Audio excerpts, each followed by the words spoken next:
तो फिर बनके हवा में।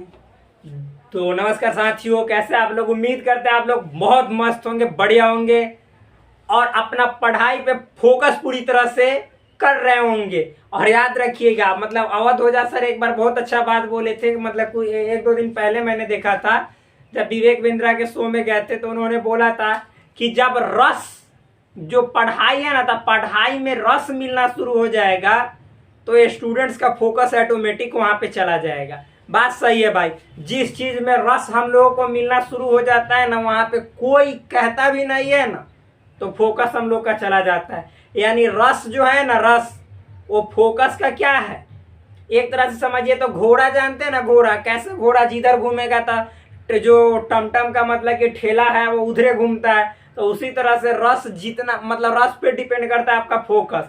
यदि आपके पढ़ाई में रस है, खान सर ये लोग क्यों मतलब इतने आगे निकल गए, विकास दिव्या कीर्ति सर इतने आगे क्यों निकल गए? क्योंकि उनके एजुकेशन में रस रहता है। रस के साथ कोई भी सब्जेक्ट को, कोई भी मतलब कि मान लीजिए कि बात है, कोई भी पॉइंट है, उसको जोड़ कर पढ़ाते हैं, जिसके कारण स्टूडेंट्स को बहुत अच्छा लगता है। और जब रस जहाँ मिलता है वहाँ पे फोकस रहता है और मजा भी आता है। तो देखो भाई, यहाँ पे आपको पढ़ना है मैथमेटिक्स। मैथमेटिक्स में अभी चल रहा है क्लास 11 का सेट चल रहा है। क्या चल रहा है? ये सेट। सेट मतलब होता है समुच्चय। और हाँ, यदि आप क्लास 11th में हैं और फिर अगला साल क्लास 12th में मतलब बोर्ड का एग्जाम देना चाहते हैं, क्लास 12th का बोर्ड का एग्जाम देना चाहते हैं 2024 में, आप बीएससीबी से हैं, मतलब बिहार बोर्ड से या सीबीएसई बोर्ड से या फिर आईसीएसई बोर्ड से या फिर मतलब कोई भी स्टेट बोर्ड से हो, या फिर मतलब NDA, air force, navy, IIT, JEE का तैयारी करना चाहते हो, उसका बेसिक लेवल आप जानना चाहते हैं मैथमेटिक्स का, ये मतलब जितने जो वीडियो जा रहा है ये सब बहुत इंपॉर्टेंट है ब्रो। आप इसको देखते जाओ, मजा आते जाएगा। याद रखना, जब तक तुम खुद को मतलब रस मिलेगा तो वहां तो जाना ही है, लेकिन खुद को उसी तरह रस के अनुरूप नहीं ले जाइएगा तो मान लो कि कोई, देखो दुख में मतलब कि कोई हंसता भी है ना, तो रस उस समय खराब लगता है। तो याद रखिएगा, रस के अनुकूल खुद को भी थोड़ा सा ढालना पड़ता है। तो यहाँ पे मजा आएगा कब? जब आप खुद को भी ढालिएगा तब। क्योंकि पढ़ाई को ना रस से जोड़कर पढ़ना है, तो खुद में भी रस लाने का प्रयास करना है। याद रखिएगा। देखिए, कल के जो वीडियो में मैंने एक मतलब क्वेश्चन सॉल्व किया था, रोस्टर फॉर्म में बदलना है एक्स सॉलिड एक्स क्यू बराबर -1, जहाँ पे एक्स बिलोंग्स टू आर है। तो देखिएगा भाई, तो यहाँ पे ये एक्स क्यू है, क्या है? एक्स क्यू बराबर -1। यहाँ पे एक्स क्यू बराबर -1 का क्यू करेंगे तो कोई प्रॉब्लम, क्योंकि -1 का क्यू कितना होता है? -1 ही होता है। तो यहाँ पे मतलब कि x का क्यू करेंगे तो -1 ही होगा, तो इसको लिख सकते हैं -1। अच्छा भाई, मान लो कि x गुने x गुने x अब बराबर -1 गुने -1 गुने -1, इतना लिख सकते हैं। यानी x का मान कितना है? -1, x का मान -1, x का मान -1, यानी 3 मान x का आया, तीनों -1 आया।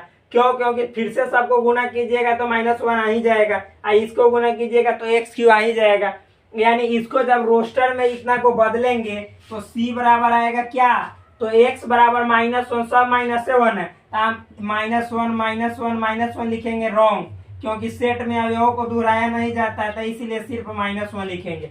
बाय मिस्टेक को हम ध्यान नहीं दे पाए थे पिछले लेक्चर वाला वीडियो, तो आप प्लीज इसको सुधार लीजिएगा, ठीक। ये सी नंबर का है, जो 3 नंबर क्वेश्चन था। तो मिटाते हैं, उम्मीद है कि आप लोगों को समझ में आया होगा। अब बढ़ते हैं आगे क्वेश्चन नंबर 4 में। नेक्स्ट क्या है? मजा से पढ़िए डार्लिंग। देखो, निम्नलिखित समुच्चयों के सभी अवयवों को सूचीबद्ध कीजिए, यानी list all the elements of the following sets. ये लिस्ट कहे तो, सूचीबद्ध कहे तो, या फिर रोस्टर फॉर्म कहे तो सब बात सेम ही है। यहाँ पे देखो, जब भी एक्स सॉलिड एक्स आ जाए तो ये सब समझना मेरे दोस्त, ये सेट बिल्डर फॉर्म में है। और जब सेट बिल्डर फॉर्म में है तो इसको सूचीबद्ध करने के लिए कहे तो, या रोस्टर फॉर्म में बदलने के लिए कहे तो, या तालिका रूप में बदलने के लिए कहे तो बात सेम ही है। मान लो कोई आदमी है कि उसका नाम घोल्टन रहता है, पल्टन रहता है, छिल्टू रहता है, लेकिन आदमी तो सेम ही है, तो नाम अलग अलग रहने से कोई मतलब नहीं होता है, बल्कि अर्थ उसका सबका सेम ही है। तो यहाँ पे देखो, ए बराबर मतलब सूचीबद्ध करने के लिए कहे तब, रोस्टर करने के लिए कहे तब, या तालिका करने के लिए कहे तब, सब बात सेम ही है। जब भी एक्स सब्जेक्ट एक्स लिखा मिलेगा तो समझिएगा कि ये सेट बिल्डर फॉर्म में है, और सूचीबद्ध करने के लिए कर रहे हैं रोस्टर फॉर्म में बदलेंगे। तो ये ए बराबर देखिए, हम पहला क्वेश्चन को सॉल्व कर रहे हैं। ए बराबर आपका है एक्स सब्जेक्ट एक्स शब्द लोयल का एक अक्षर है, लोयल शब्द का एक अक्षर है, यानी एक्स जबकि एक्स शब्द लोयल का एक अक्षर है। तो लोयल को तोड़ दो सेट बिल्डर फॉर्म में, तो एल ओ वाई ए। अब भाई फिर एल लिखोगे तो सेट में अवयव दोहराएगा ना, इसीलिए यहीं पे छोड़ देंगे। तो ये क्या हो गया हमारा, ये हो गया लोयल का शब्द। तो ये हो गया आपका रोस्टर फॉर्म में, सूचीबद्ध हो गया इजी वे में, नॉर्मल वे में। अब देखो बी क्या है, एक्स सब्जेक्ट एक्स सम प्राकृत संख्या है। सम प्राकृत संख्या कहने का मतलब समझिएगा, ये सम मतलब होता है इवेन, और प्राकृत मतलब नेचुरल, यानी जो है x subject x even natural number है।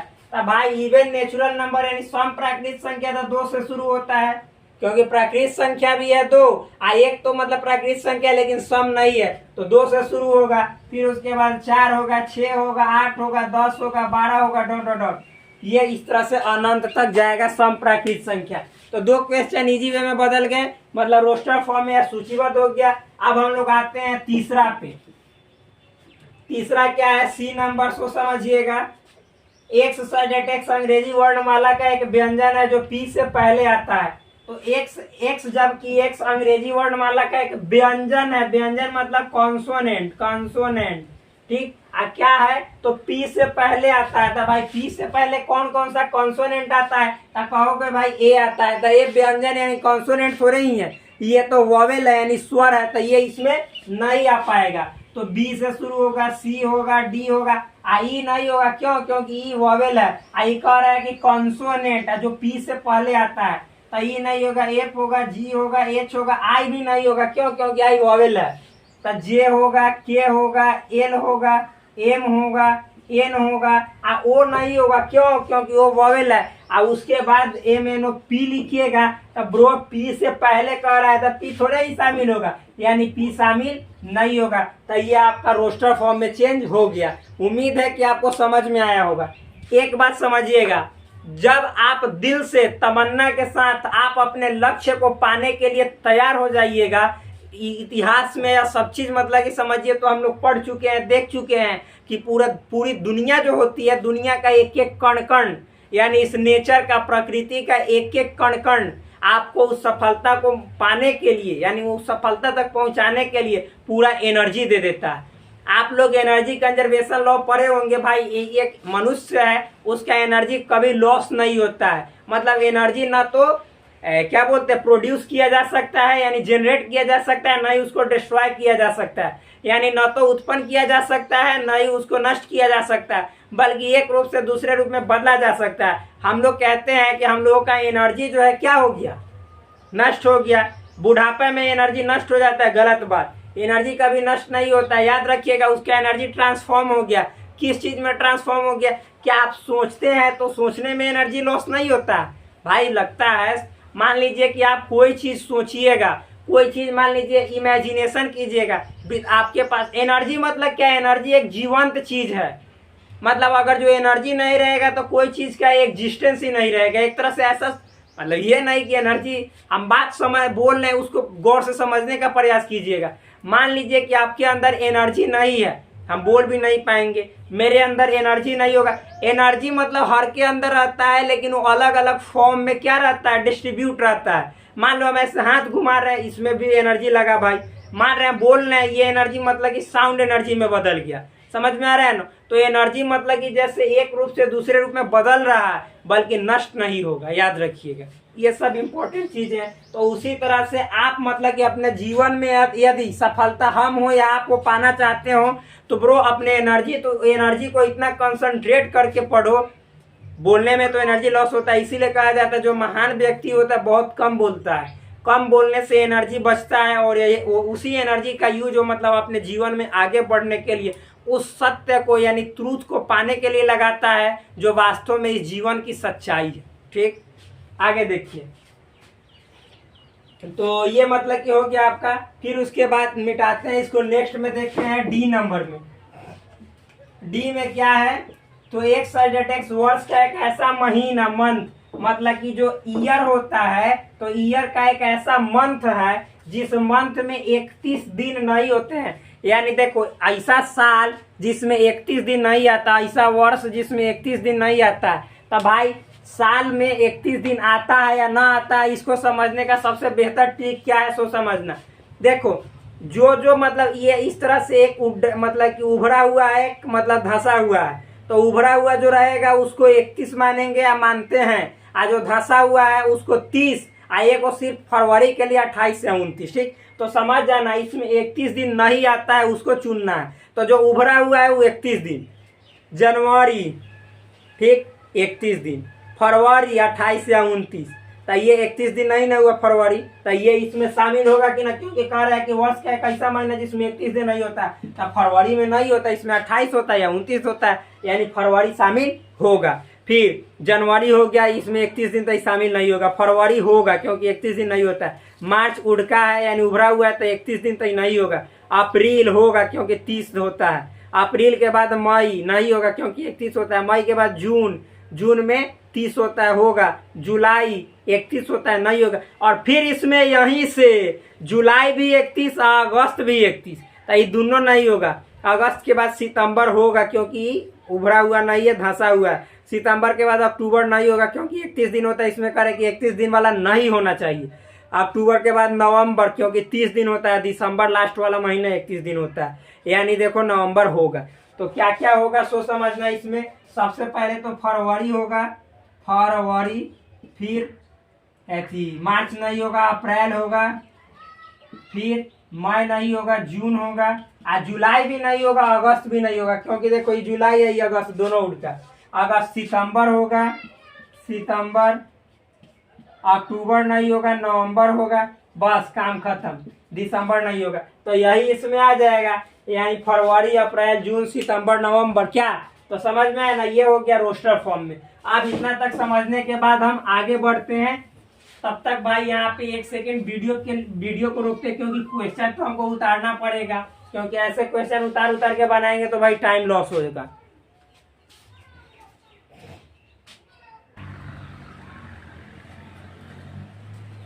सो देखिए फ्रेंड्स, ये 5 नंबर क्वेश्चन है। निम्नलिखित समुच्चयों को रोस्टर रूप में लिखिए। Write the following sets in roster form. याद रखिएगा, यदि इन्हीं क्वेश्चंस के साथ आप लगातार आगे बढ़ोगे भाई, आने वाला समय में आपको 1% का भी प्रॉब्लम नहीं होने वाला है। आप विश्वास रखिएगा, आप मैथमेटिक्स के एक्सपर्ट बनने वाले हैं। याद रखिए, क्योंकि इसमें, और हाँ ये भी समझ लीजिए, इसमें जो है सो एनसीईआरटी का क्वेश्चंस भी इंक्लूड है। ठीक, आप बनाइएगा एनसीईआरटी, 1% भी प्रॉब्लम नहीं होगा, बशर्ते इसको समझते जाइए। देखिए क्या लिखा हुआ है, write the following sets in roster form. इसको भी रोस्टर फॉर्म में लिखना है। रोस्टर फॉर्म में बदलने वाला इतना क्वेश्चन हमने बतलाया कि आपको रोस्टर फॉर्म में अब कहीं प्रॉब्लम होने वाला ही नहीं है इसको सीखने के बाद। देखिए क्या है, 1 नंबर जो क्वेश्चन है वो क्या है, a बराबर x साइडेड x, अभाज्य संख्या। अभाज्य संख्या मतलब प्राइम नंबर जो 60 का भाजक है। मतलब समझिए 60 का क्या है, भाजक है। मतलब समझिएगा, जैसे नहीं कह रहा है कि ऐसा आपको प्राइम नंबर लेना है जिससे 60 पूरी तरह से, यानी उसमें डिवाइड लग जाता है, यानी भाग लग जाता है, यानी कट जाता है, जैसे अभी समझाएंगे। अच्छा भाई, मान लो कि हमें यहाँ पे दिखलाई दे रहा है कि ना। देखो सबसे पहले देख रहे हैं, सपोज यहाँ पे दिखलाई दे रहा है कि ना, एक सेकेंड,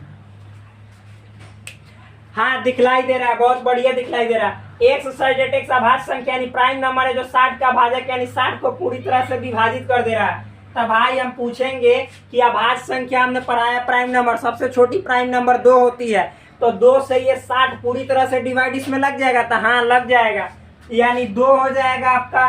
फिर उसके बाद मतलब हम पूछेंगे 3, तो 3 से भी डिवाइड लग जाएगा, यानी 3 से भी कट जाएगा, तो 3 होगा क्योंकि ये प्राइम नंबर है। 3 के बाद जो प्राइम नंबर अगला है 5 है, तो 5 से ये कट जाएगा, हाँ कट जाएगा क्योंकि 12 बार में कट जाएगा, 12 5 60, 7 है तो नहीं कटेगा। उसके बाद अगला प्राइम नंबर क्या है, 11, नहीं कटेगा। 13 यानी 13 नहीं कटेगा। 17 नहीं कटेगा। 19 नहीं कटेगा। 23 नहीं कटेगा। 23 के बाद आपको है 29, नहीं कटेगा। अब किसी से नहीं कटेगा तो क्या आ जाएगा आंसर, 2 3 5। यही आपका हो जाएगा रोस्टर फॉर्म में इसका मतलब ट्रांसफॉर्मेशन यानी परिवर्तन। समझ में आया? तो ये इजी है, नॉर्मल है। अब मिटाते हैं इसको। आप देखिए सेकेंड नंबर क्वेश्चन है, एक्सरसाइज एक्स अलजेब्रा शब्द के सभी अक्षरों का समुच्चय। तो भाई तो और इजी है, मतलब ये सेट बिल्डअप फॉर्म में है और इसको रोस्टर में बदलना है। तो इसको केवल बदलना है। तो सबसे पहले लिखना है ए, फिर लिखना है एल, फिर लिखना है जी, फिर लिखना है ई और देखो बी। तो इसमें मतलब कि बी नहीं लिखा है तो बी लिखेंगे और फिर उसके बाद आर लिखेंगे। ए ऑलरेडी लिख चुके हैं तो बस नॉर्मल है, अलजेब्रा शब्द के सभी अक्षरों का समुच्चय। समझ में आया? बहुत इजी है। आगे देखो भाई, अब सी नंबर क्या है, एक्स एक पूर्णांक है और x square is less than 4। ये थोड़ा सा समझने वाला है। एक्स क्या है, एक पूर्णांक है, मतलब इंटीजर है। हम बताएं इंटीजर में माइनस प्लस सब यानी माइनस अनंत से लेकर प्लस अनंत तक, लेकिन पूरा पूरा पूरा पूरा कहे तो जैसे -8 -7 माइनस ही ना कि 7.6 ना, -7 -6 -3 -2 -1 0 1 2 3 पूरा पूरा ही ना कि 1.2 ना बट्टा सट्टा वाला ना। आप कह रहे हैं ना कि एक्स का मान अगर जो ऐसा लेना है कि वो करे स्क्वायर करे तो 4 से छोटा। अच्छा भाई हम माइनस से शुरू करते, मान लो कि माइनस में 3 लेंगे या 3 का स्क्वायर करेंगे तो प्लस में 9, तो 9 4 से छोटा होगा नहीं, तो यानी -3 नहीं लेंगे। अगर जो -2 लेंगे या 2 का स्क्वायर करेंगे, कह रहे कि ऐसा संख्या लेना है एक्स का वैल्यू कि उसका स्क्वायर करो ना तो 4 से छोटा आना चाहिए। तो भाई -2 लिए एक्स का मान, इसका स्क्वायर करेंगे तो +4, तब 4 4 से छोटा कैसे हो जाएगा? कोई अपने आप से छोटा होता है कि उसके बराबर होता है बराबर, तो ये नहीं होगा।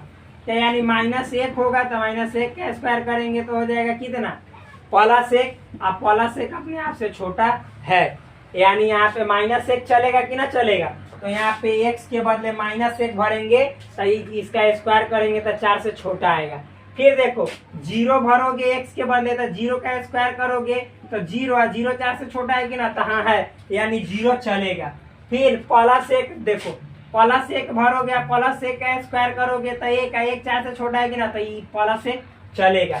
आप +2 लोगे भाई तो यहाँ पे 2 लोगे +2 का स्क्वायर करोगे तो 4 है, 4 4 से छोटा नहीं है तो +2 नहीं चलेगा। उससे आगे जाओगे तो बढ़ते जाएगा।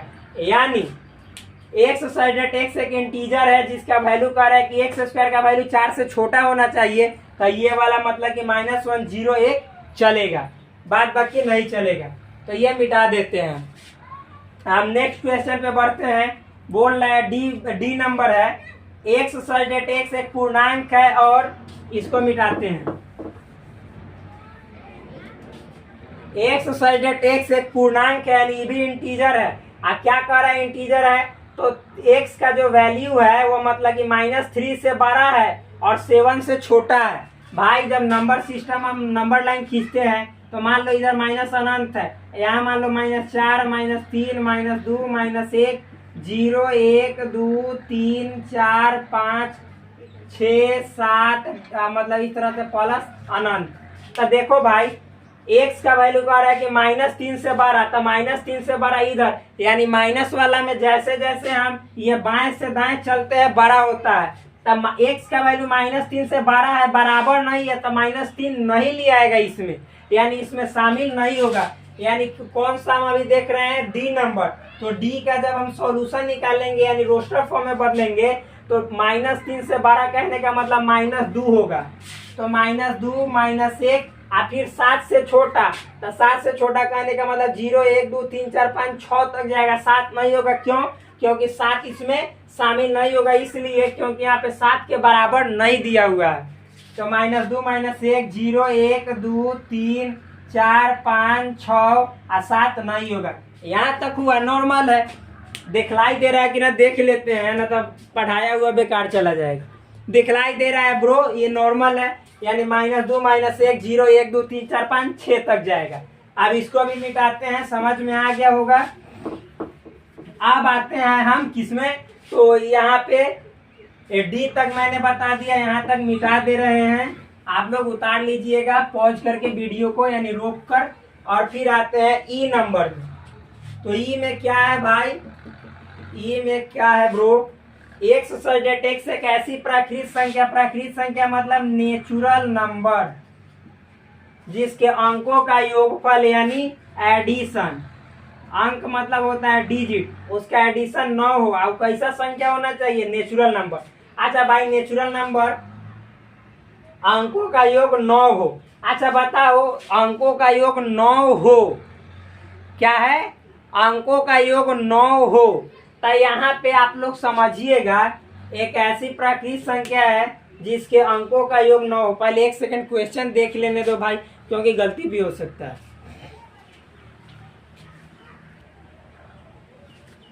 यहाँ पे मतलब बोला ना कि यहाँ पे कुछ गलती है। देखो एक्स सब्जेक्ट एक्स एक ऐसी प्राकृत संख्या 2 अंकों की लिखा हुआ है, 2 अंकों की ऐसी प्राकृत संख्या, मात्र 2 अंकों की। जैसे बतलाओ भाई, तो जो नेचुरल नंबर है उसमें 2 अंक का नेचुरल नंबर 10 से लेकर और 99 तक, यानी 10 से लेकर 99 तक जाता है 2 अंक का। आप कह रहा है कि इसी में से लेना है, आप कौन सा संख्या लेना है, तो उसके अंक को यानी डिजिट को जोड़ने पर 9 पूरे, यानी एडिशन करने पर, ऐड करने पर 9 पूरे 9 पूरे।